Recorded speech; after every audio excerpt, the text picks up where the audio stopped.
연중 12주간 수요일입니다. 마태복음 7장 15절에서 20절입니다. 오늘 주님께서는 제자들에게 너희는 거짓 예언자를 조심하여라 하고 말씀하십니다. 거짓 예언자, 거짓 가르침을 전하는 사람이겠죠. 본래 그리스 말로 예언자라고 하는, 예언은 어떤 뜻이냐면 말을 하는 사람을 예언이라고 합니다. 예언자라고 합니다. 특별히 다른 사람에게, 상대의 위치에 있는 사람에게 말을 하는 사람인데요. 구약에서도 하느님의 이름으로 말을 하는 사람이 예언자입니다. 예레미야서 2장 5절 등 많이 나타나죠. 바로 구약 성경에도 예언자들은 많이 나타났습니다. 하지만 거짓 예언자들도 많이 있었다는 것이죠. 그리고 초기 그리스도교 시대 때에도 이 거짓 예언자들이 많았습니다. 이 예언이라고 하는 말을 거짓 예언자들에 의해서 발설될 때 바로 의심이 들 수밖에 없는 말, 이것이 거짓 예언자의 말입니다. 어느 스님께서도 이런 말씀하시더라고요. 이런 사람들은 절대로 가까이 하지 말라. 5가지를 말씀하시더라고요. 저도 공감이 가서 말씀을 드리면, 첫 번째는 은혜를 모르는 사람을 가까이 하지 말라요. 두 번째는 생각이 없는 사람을 가까이 하지 말라고 하시더랍니다. 세 번째는 생각이 삐딱한 사람을 가까이 하지 말라요. 네 번째는 자기밖에 모르는 사람을 가까이 하지 말라고 합니다. 마지막으로는 뒷담화를 하는 사람을 가까이 하지 말라고 말씀하시더라고요. 교황님께서도 뒷담화를 하는 것을 중단하라고 말씀하셨죠. 그리고 은혜를 모른다고 하는 것은 감사할 줄을 모르는 사람이죠. 바로 부모님에게 은혜를, 그리고 가까운 친구들, 또 아는 그 가족들, 또 선생님들, 또 정말 사랑스러운 나를 아는 많은 도와줬던 사람들, 그리고 생각이 없는 사람이라는 것은 목표라든가 목적 없이 생각을 두고 살아가는 것이 아니라, 생각 없이라는 것은 행동하는 대로 생각하게 되고 살아가는 대로 마음을 쓰게 되는 것이죠. 특별히 그런 분들은 이 언어에 대한 부분들에서 우리는 조심해야 될 것입니다. 그리고 생각이 삐딱한 사람이 있어요. 매번 어느 분이 얘기를 하면 다른 얘기를 해요. 그게 아니고 대화 중에도 마찬가지입니다. 하여간 이 생각이 삐딱한 사람은 우리가 복음 안에서 사람을 정말 생각해 줘야 되는데, 제가 7극이라는 것을 얘기를 했죠. 7극. 7가지를 극복해야 되는 그리스도교의 7제종이라고 말씀을 하는데, 뭐라고 말씀드렸죠? 늘 말씀드리지만 교만 이겨내야 됩니다. 시기 질투 이겨내야 됩니다. 그리고 탐욕과 탐식 이겨내야 됩니다. 그리고 음란과 음욕 이겨내야 되고, 분노와 화 이겨내야 되고, 그리고 바로 나태도 이겨내야 된다는 말씀을 드렸습니다. 바로 이런 것처럼 삐딱한 사람들은 이러한 7가지의 극복 못한 것들을 가지고 있으면서 살아가는 분일 수 있습니다. 그리고 네 번째는 자기밖에 모르는 사람이라는 거죠. 자기 중심적인 사람. 이 소시오패스와 사이코패스를 말씀하면서 요즘 심리학자들은요, 소시오패스가 더 위험하다고 합니다. 사이코패스는 정말 병적인 부분에서 우리가 정말 치료를 받아야 되는 부분 안내하면 참 좋겠지만, 이 소시오패스는 우리 주변에서도 볼 수가 있는 거예요. 그 심하든 안 심하든 자기밖에 모르는 사람이 소시오패스가 될 가능성이 많다는 것이죠. 늘 자기가 먼저 알아야 돼요. 그것은 불안에서 올 수도 있고, 겁에서 올 수도 있고, 용기 부족에서 올 수 있어요. 그런 사람들을 단죄하는 것이 아니라, 그런 사람들을 미리 알고 방어하고, 그 다음에 우리가 우리를 위해서 이해를 해야 된다는 것이죠. 마지막으로 또 말씀드렸던 것이 뒷담화하지 말라는 거죠. 누군가에 대한 얘기를 나한테 할 때 또 다른 사람한테 또 내 얘기를 또 할 겁니다. 이런 점에서도 오늘 주님께서 말씀하시는 거짓 예언자들을 조심하여라, 이런 말씀드려서 여러분에게 말씀을 드렸고요. 그런 차원에서 오늘날 교회 안에서 이 예언이라고 하는 것은 사라진 말 같지만 그렇지 않습니다. 그럴 수는 없는 것이죠. 예언의 기능은 바로 복음 말씀이에요. 7극에 바로 복례로 돌아가는 7가지.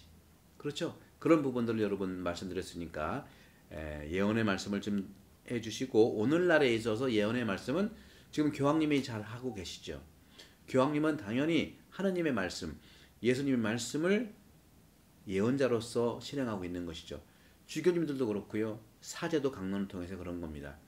교황님과 주교님과 사제는 자기 개인의 생각이 아니라 바로 하느님의 말씀, 예언자들이 하느님의 이름으로 이야기하는 것처럼 강론 말씀, 이런 것들에서 예언의 기능을 지금 수행하고 있는 것이죠.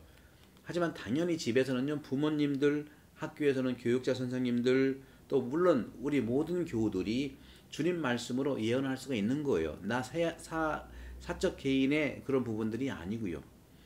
지혜롭게 해야 된다는 것을 말씀드립니다. 지혜롭게. 하느님의 뜻을 환상적으로 착각을 하지 말고 지혜를 담아서 할 필요가 있다는 말씀을 드리는 것이죠. 왜곡된 자기 생각의 극단적인 하느님의 생각이 아닙니다.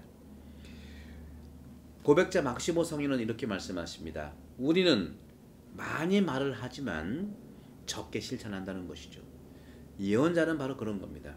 내가 말한 만큼 살 수 있도록 노력하는 것이죠. 오늘 주님께서는 특별히 이런 말씀을 하십니다. 이와 같이 좋은 나무는 모두 좋은 열매를 맺고 나쁜 나무는 나쁜 열매를 맺는다. 너희는 그들이 맺은 열매를 보고 그것들을 알아볼 수 있다는 것이죠.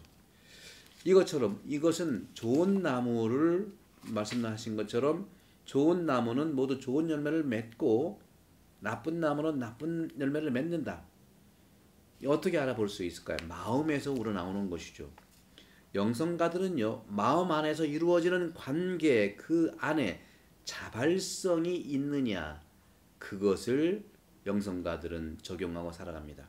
내 마음 안에 있는 이러한 마음의 움직임을 자발적으로 하느님의 말씀과 예수님의 말씀과 만나면서 사용하는 거예요.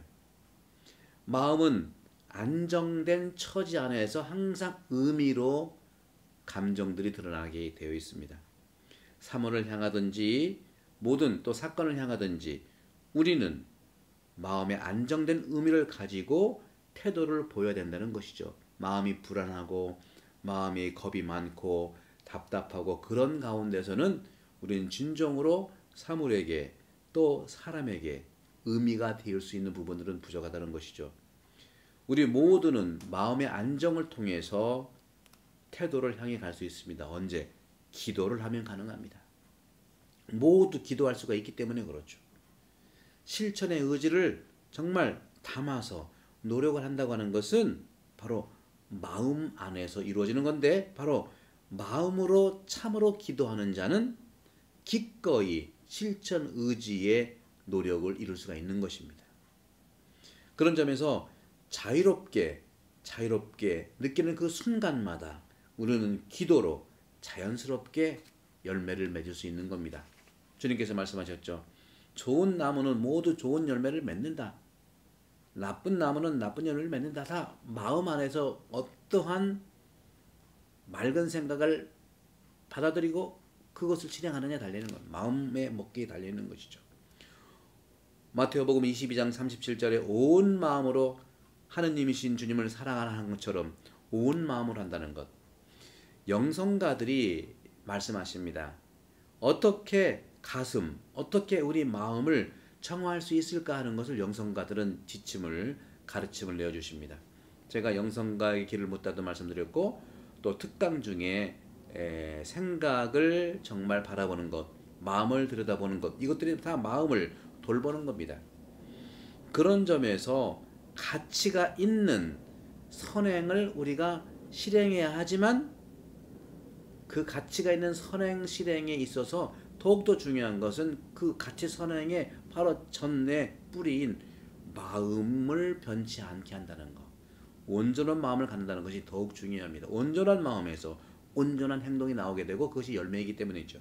따라서 마음은요, 선을 실천하면서도 지속적으로 그 마음이 온전하게 자연스럽게 유지될 수 있도록 인내의 은총을 청해야 되고, 그러한 마음은 선을 실행하면서 지속적으로 인내 안에서 변모라고 하는, 거룩한 변화라고 하는 기적이 일어나는 것입니다. 사랑하는 형제자매 여러분, 오늘 주님께서 말씀하신 참 예언자의 삶을 산다는 것은 바로 주님 안에서 마음을 두고 주님 언어를 말씀하며 사는 예언자의 삶입니다. 너희는 그들이 맺는 열매를 보고 그들을 알아볼 수 있다. 마음의 눈으로 주님의 말씀을 듣고 마음의 눈으로 마음속에서 있는 모든 이런 온전한 가치들을 말과 행동으로 이룰 수 있도록 축복드립니다. 성부와 성자와 성령의 이름으로 모두를 강복합니다. 감사합니다.